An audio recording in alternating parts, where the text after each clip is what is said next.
A former gang member turned pastor is doing what he can locally to stop others from heading down the same path. 9 News reporter Jessica Knoll shows us why his mission includes no Bibles, no strings, just help and maybe a prayer or two. It's hot.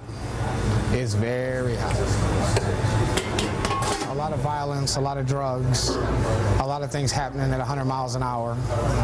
You're never safe from rival gang members or police or even your own friends at times. I wanted to be forgiven for all the things I've seen and done, so I no longer wanted to live with the nightmares and struggles. The father of 8 was born and raised in New Orleans and was in a gang by 13. Keeping his kids safe was a struggle for the now 35-year-old.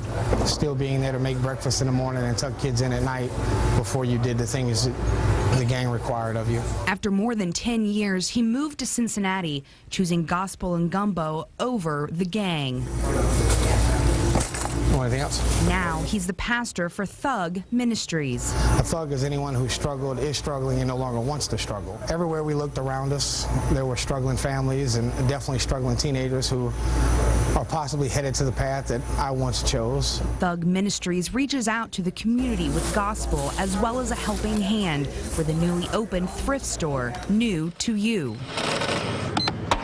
The proceeds of the thrift store is to go to the families of North College Hill and Feeneytown directly. I want to knock on the door and hand them a check and leave. No strings attached, no Bible in hand, just a check and God's grace.